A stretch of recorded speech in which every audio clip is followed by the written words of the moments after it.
हाँ जी स्टूडेंट्स, आज का देखिए हमारा जो टॉपिक है सेल बायो हम स्टार्ट कर रहे हैं। इसमें जो CSIR नेट का पेपर होता है हमारा उसमें और जो हमारा गेट का पेपर होता है, नेट का पेपर होता है, सब में हमारा सेल का कंटेंट जो होता है मोस्टली सेम होता है। लेकिन CSIR नेट में क्या होता है, डीपली होता है।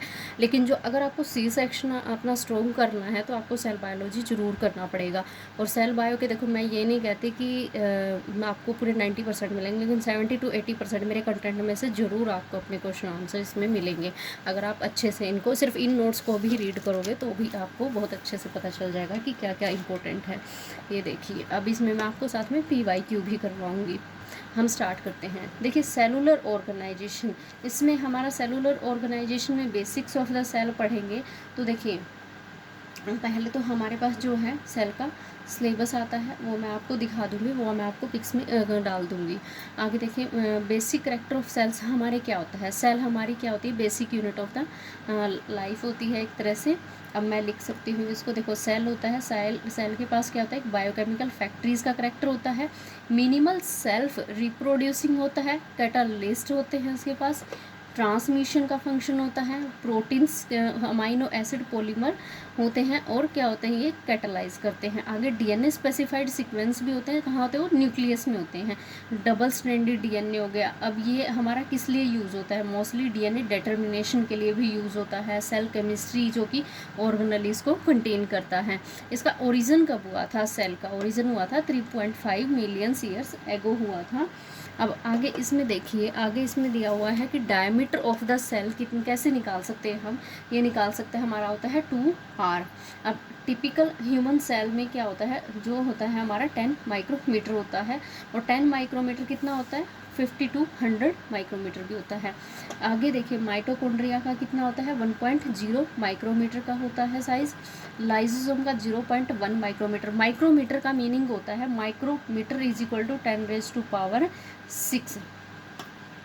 इसको हम ऐसे, ये मैंने यहाँ पे सारे साइज़ मेंशन कर दिए हैं, लेकिन इम्पोर्टेंट किसका होता है, देखिए यहाँ पे मैंने मेंशन किया हुआ है, जो न्यूरॉन सेल होती है बॉडी की 10 माइक्रोमीटर की होती है। ह्यूमन RBC का होता है 7.8, ये CSIR में आया हुआ है। ये इसेरिया कोलाई का होता है, बैक्टीरिया का 1 से 5 माइक्रोमीटर लॉन्ग होता है। आगे T4 बैक्टीरियोफेज जो होता है 225 नैनोमीटर लॉन्ग होता है। टोबैको का जो वायरस का होता है 300 नैनोमीटर लॉन्ग होता है। अब देखिए, मैंने यहाँ पे मेंशन किया हुआ है, अगर आपको क्वेश्चन में आता है, स्टेटमेंट्स में आता है, तो जो वायरस होते हैं उनका बहुत हाई साइज़ होता है, डायमीटर होता है, लेकिन बैक्टीरिया का मीडियम होता है, ठीक है, जो बैक्टीरियल सेल होती हैं, ठीक है, और लो भी होता है, जो नॉर्मल सेल्स होंगी उनका लो होता है। आगे इसमें बेसिक क्लासिफिकेशन हमें दिया हुआ है। बेसिक क्लासिफिकेशन क्या होता है ऑफ द ऑर्गेनिज्म, ये फ्लो चार्ट मैंने यहाँ पे मेंशन किया हुआ है। अब इसमें देखिए, नॉन सेलुलर ऑर्गेनिज्म होते हैं, सेलुलर ऑर्गेनिज्म होते हैं। देखिए, नॉन सेलुलर में होंगे जो कि वायरस और वायरोड होंगे, और जो सेलुलर में होंगे जो कि बेस्ड ऑन प्रेजेंस और एब्सेंस ऑफ न्यूक्लियस होता है, हमारा प्रोकैरियोटिक और यूकैरियोटिक होता है। अब प्रोकैरियोटिक में सारे मोनेरास आते हैं, ठीक है, on the basis of 16S ribosome, जो कि यू बैक्टीरिया और आर्के बैक्टीरिया होता है। नेक्स्ट होता है यूकैरियोटिक ऑर्गेनिज्म, जो कि based on the number of cells होता है, यूनिसेलुलर और मल्टी सेलुलर होता है। अब आगे हम इसको और डिवाइड कर देते हैं। यूनिसेलुलर में क्या होता है, जो फोटोसिंथेसिस नहीं कर सकते, कैन डू फोटोसिंथेसिस, और एक होते हैं नॉन फोटोसिंथेटिक। अब जो कर सकते हैं यूग्लिना और डायटम्स होता है, और जो कि नॉन फोटोसिंथेटिक में क्या होगा, स्लिम मोल्ड्स और प्रोटोजोआंस होते हैं। आगे मल्टी सेलुलर होता है। मल्टी सेलुलर में कौन से आते हैं, ऑटोट्रॉप और हेटरोट्रॉप्स आते हैं। ऑटोट्रॉप्स में कौन से आते हैं, प्लांट एल्गी और लैंड प्लांट्स आते हैं हमारे। अब देखिए, हेटरोट्रॉप्स में हमारा क्या होता है कि जो मोड ऑफ इनटेक न्यूट्रिशन होता है वो एब्जॉर्प्शन और इंजेक्शन होता है, जो कि एनिमल्स में है। ऑटोट्रॉप्स में क्या होता है कि जो यूटिलाइज होते हैं, यूटिलाइज इन ऑर्गेनिक कार्बन, ठीक है, यूटिलाइज होता है इनऑर्गेनिक कार्बन का। अब यहाँ पे यूटिलाइज ऑर्गेनिक कार्बन का करते हैं हेटरोट्रॉप्स। अब इसमें mode of intake of nutrition, एक तो एब्जॉर्प्शन होगा जो कि फंजाई, और इंजेक्शन इन एनिमल्स में होता है। नेक्स्ट भी देख लेते हैं। हाँ जी, ये देखिए, वाटर सॉल्वेंट होता है फॉर एवरी यूकैरियोटिक सेल में। ये बहुत ही इंपॉर्टेंट पॉइंट है, क्योंकि देखिए यूकैरियोटिक सेल में क्या होता है 70% वाटर होता है और 2.5% डिफरेंट एलिमेंट्स होते हैं, जो क्या होते हैं carbon, hydrogen, oxygen, nitrogen, sulphur, phosphate, ठीक है, ये होते हैं हमारे 98% ऑफ द मास कंप्लीट। आगे जो हमारा होता है देखिए सम लिविंग कंपोनेंट कौन सा होता है, प्रोटोप्लास्ट होता है।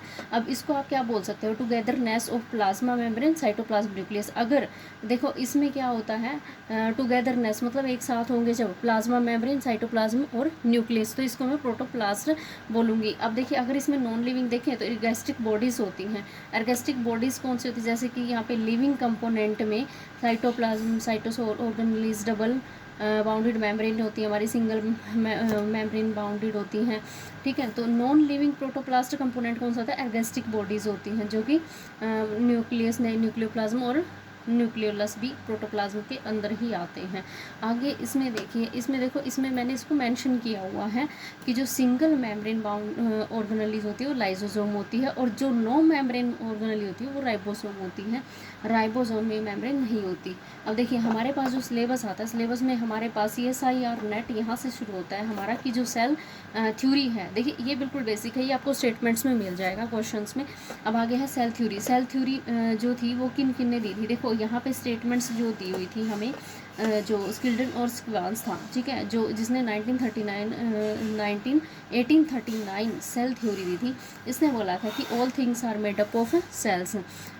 नेक्स्ट था रुडोल्फ विर्चू, जो 1855 एडिशन था, ठीक है, इसका, इसने स्टेटमेंट दी थी सेल्स थ्रू डिवीजन, जो कि सेल्स क्या करती है, डिवाइड करती हैं डिवीजन से, और किससे करती हैं, जो उनकी प्री एग्जिस्टिंग सेल्स होती हैं, एंसेस्टर सेल्स से करती हैं। All cellular organism made of cells, cells are structural and functional unit of life.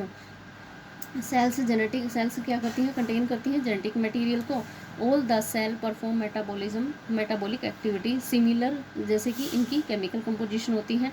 All cells require energy for their substance maintenance and division, energy इनको चाहिए होती है। नेक्स्ट होता है मेरे पास, देखिए मैं आगे यहाँ पे मैंने यूकैरियोटिक पढ़ लिया था, और आगे मैं आपको बताती हूँ प्रोकैरियोटिक। हाँ जी, प्रोकैरियोटिक में देख लीजिए, प्रोकैरियोटिक में क्या है,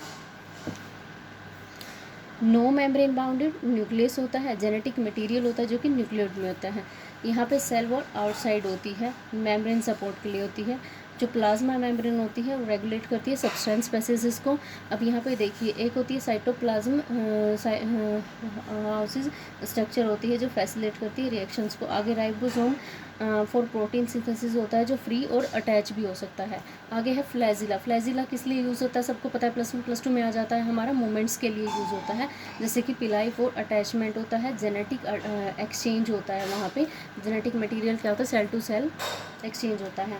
सम है प्रोटेक्टिव कैप्सूल्स होते हैं जो रेजिस्टेंस के लिए, लाइक मेम्ब्रेन बाउंडेड ऑर्गेनेलीज होती हैं। सिंगल सर्कुलर DNA मॉलिक्यूल्स हैं। नो डिस्टिंक्ट न्यूक्लियस होता है यहाँ पे। आगे देखिए प्लाज्मिड्स में carry additional genetic information, plasmid जो होता है उसके पास एडिशनल जेनेटिक इन्फॉर्मेशन होती है। Reproduction through binary fission and asexual reproduction, asexual reproduction के ही मेथड होते हैं हमारे बहुत सारे।